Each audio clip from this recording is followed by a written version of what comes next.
મારા તમારા મનમાં એક જ વિચાર શૂન્યની શોધ કોણે કરી હશે? શૂન્યની કોઈ કિંમત છે કે નહીં? કોઈ પણ અંકની આગળ કે પાછળ શૂન્ય મૂકવામાં આવે તો સંખ્યા કેવી બની શકે? આ શૂન્ય એટલે શું? આ મુદ્દા પર આ વિડીયોની અંદર ચર્ચા કરીશું। એ પહેલા ચેનલને લાઈક અને સબસ્ક્રાઇબ કરી તમારા મિત્રોને શેર કરો। એકડા, બગડા કે પાંચડાની શોધ કોણે કરી એવું આપણે કદી નથી પૂછતા। શૂન્યની શોધ વિશે કાયમ ચર્ચા થાય છે। શું શૂન્ય બાકી આંકડાથી અલગ છે? અલગ એ રીતે ગણી શકાય કે 1 થી 9 સુધીના દરેક અંક કોઈ સંખ્યાની હાજરી દર્શાવે છે, જ્યારે શૂન્ય એ કોઈ સંખ્યા નથી, ઉલટાનું એ સંખ્યાની ગેરહાજરી દર્શાવે છે। કશું ન હોવાની પરિસ્થિતિ શૂન્યતા છે। શૂન્યતા એ વિચાર કે પદાર્થ નથી। કોઈ વિચાર કે પદાર્થની હાજરી ન હોવાનો પ્રસંગ સ્વયં શૂન્યતા છે। અરે, આ તો આપણે ગણિતના બદલે ફિલોસોફીમાં આવી ગયા। ઋગ્વેદમાં અને ત્યારબાદ બૌદ્ધ ધર્મમાં નિર્વાણની વિભાવનામાં આ પ્રકારના ખાલીપણાનો ઉલ્લેખ છે। તેના માટે સંસ્કૃતમાં શૂન્ય અને શૂન્યતા શબ્દો વપરાયા, જેને ગણિત સાથે કોઈ લેવાદેવા નહોતા। ભારતીય ફિલોસોફીમાંથી એ ગણિતમાં કેવી રીતે પ્રવેશ્યું એનો અભ્યાસ વર્ષોથી અમુક ગણિતજ્ઞો અને ઇતિહાસકારો કરી રહ્યા છે। અત્રે નોંધનીય છે કે ભારતીય સંસ્કૃતિ સિવાય હજારો વર્ષ અગાઉ સુમેરિયન, બેબીલોન અને માયા સંસ્કૃતિમાં પણ શૂન્યનો વપરાશ હોવાના પુરાવા છે। તેઓ અલગ અલગ સંખ્યા દર્શાવવા માટે ચોક્કસ સંજ્ઞા વાપરતા, જેમાં કોઈ સ્થાન પર એક પણ સંખ્યા ન હોય તો તે સ્થાન ખાલી રાખતા, પણ તેમાં બહુ મૂંઝવણો ઊભી થવા લાગી। દાંત આજના સમયમાં આપણે 107 લખીએ તો 107 સંખ્યા બધાને ખબર પડે, પણ શૂન્ય માટે આપણી પાસે કોઈ સંજ્ઞા ન હોય તો તેની જગ્યા ખાલી છોડીને 17 લખવું પડે। એ જ રીતે 80 ને બદલે ફક્ત 8 લખાય। પાછળ ખાલી જગ્યા છોડી છે એ ખ્યાલ આવે કે ન પણ આવે, કેવા લોચા પડે। તેથી બેબીલોનના લોકોએ આ ખાલી જગ્યા માટે પણ એક અલગ સંજ્ઞા બનાવી। એ શૂન્યનું સૌથી પ્રાચીન સ્વરૂપ કહી શકાય। તે છતાં તેમણે એવું કદી નહોતું વિચાર્યું કે શૂન્યની સંજ્ઞા પણ અન્ય સંજ્ઞાની જેમ એક આંકડો જ છે। ઈસવીસન 630ની આસપાસ ગણિતજ્ઞ બ્રહ્મગુપ્ત પોતાની ગણતરીમાં શૂન્ય માટેનો સંકેત વાપરતા। તે શૂન્ય માટે અંકની નીચે ટપકું વાપરતા હોવાના પુરાવા છે। તેથી શૂન્યનો સર્વપ્રથમ સ્પષ્ટ વપરાશ બ્રહ્મગુપ્તના નામે કહી શકાય, પણ તેમણે શૂન્યની શોધ કરી તેમ ન કહી શકાય। એમ તો બ્રહ્મગુપ્ત પહેલા થયેલા આર્યભટ્ટની ગણતરીઓ પરથી પણ ખ્યાલ આવે છે કે તેમને શૂન્ય વિશે જાણકારી હતી।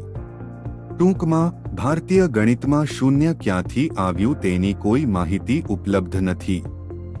શૂન્ય સાથેની આપણી દશાંક પદ્ધતિને આરબ ગણિતશાસ્ત્રીઓએ વિવિધ ગણતરીમાં બાહોશીથી વાપરી અને તેને વધુ વિકસાવી।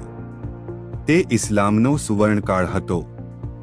ઇસ્લામિક નિષ્ણાતોએ છેક 12મી સદીમાં શૂન્યને યુરોપ સુધી પહોંચાડ્યું। ત્યારબાદ ઇટાલિયન ગણિતજ્ઞ ફિબોનેકીએ યુરોપમાં શૂન્યનો ઉપયોગ એકદમ પ્રચલિત કરી દીધો। ત્યાંના વેપારીઓ પણ લેવેચના હિસાબોમાં સહેલાઈથી શૂન્ય વાપરવા લાગ્યા, પણ યુરોપના ધાર્મિક વડાઓએ શૂન્યને શેતાનની સંખ્યા જાહેર કરીને તેના ઉપયોગ પર પ્રતિબંધ નાખ્યો, કારણ ફક્ત એટલું કે તેને આરબો લઈને આવેલા। તે છતાં વેપારીઓ તેને ગેરકાયદેસર રીતે વાપરતા રહ્યા। અંતે 0 ઉર્ફે શૂન્ય દુનિયામાં છવાઈ ગયો। આધુનિક યુગમાં બ્રહ્માંડને સમજવા માટે ખાલીપણું એ મુખ્ય ચાવી ગણાય છે। દશાંશ સંખ્યા પ્રણાલી પ્રમાણે સંખ્યા છે। શૂન્ય દશાંશ પ્રણાલીનો મૂળભૂત આધાર પણ છે। શૂન્યની શોધ ભારતીય ગણિતજ્ઞ આર્યભટ્ટે કરી હતી। કોઈ પણ સંખ્યાનો શૂન્ય વડે ગુણાકાર કરવાથી શૂન્ય મળે છે। કોઈ પણ સંખ્યામાં શૂન્ય ઉમેરતા કે બાદ કરતા ફરી એ જ સંખ્યા મળે છે। શૂન્યનું વર્ગમૂળ, ઘનમૂળ, વર્ગ અને ઘન શૂન્ય થાય છે। શૂન્યનું ફેક્ટોરિયલ 1 થાય છે. શૂન્યને કોઈ પણ સંખ્યા વડે ભાગવાથી શૂન્ય જ જવાબ મળે છે.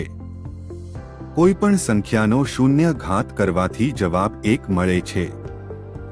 શૂન્યનો સૌપ્રથમ ઉપયોગ ભારતીય ગણિતશાસ્ત્રમાં થયો હતો. શૂન્યની શોધ ભારતીય ગણિતજ્ઞ આર્યભટ્ટે પૂર્વે 500 કરી હતી.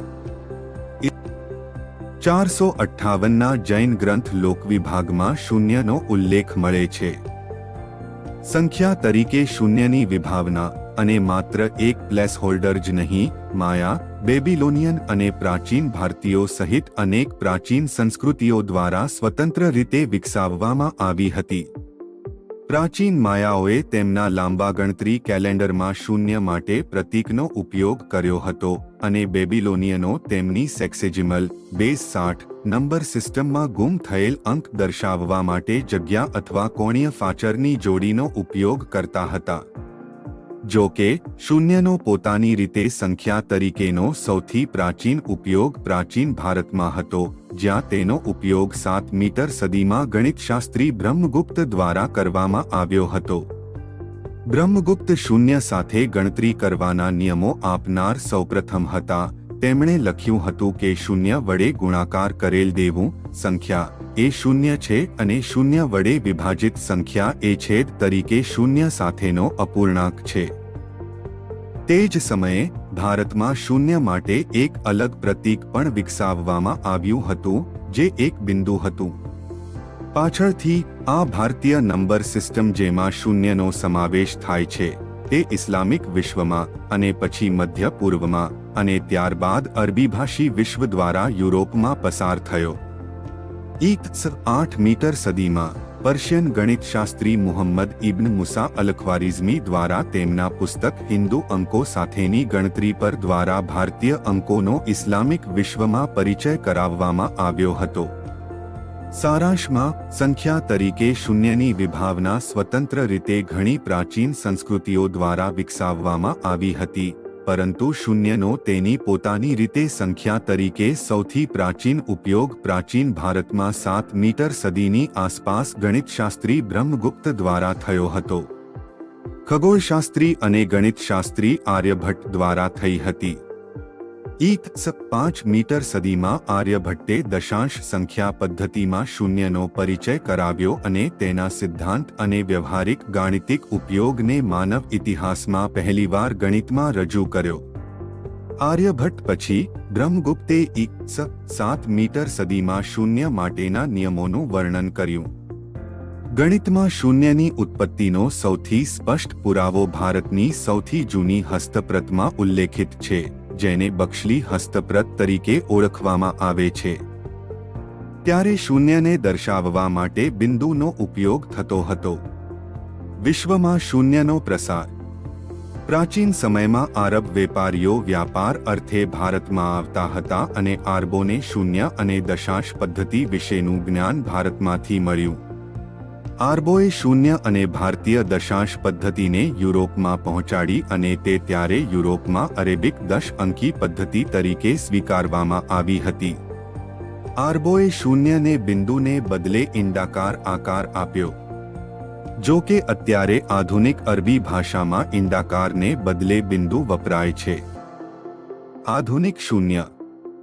શૂન્ય ભારતથી ચીન પહોંચ્યું અને બાદમાં મધ્ય પૂર્વમાં પહોંચ્યું. 1200 આસપાસ ઇટાલિયન ગણિતશાસ્ત્રી ફિબોનાકીએ યુરોપમાં શૂન્યની રજૂઆત કરી. શરૂઆતમાં શૂન્યને ભારતમાં શૂન્ય કહેવામાં આવતું હતું. મધ્ય પૂર્વના આરબો ભારતીય શૂન્યને સિફર કહેતા.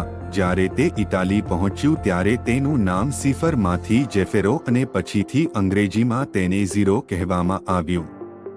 આજના આધુનિક યુગની કોમ્પ્યુટર સોફ્ટવેર ટેકનોલોજી, ઉપગ્રહો, મોબાઈલ ફોન નેટવર્ક અને સિસ્ટમના વિકાસ માટે શૂન્યની શોધ અને ભારતીય 10 અંકી પદ્ધતિને કારણભૂત છે.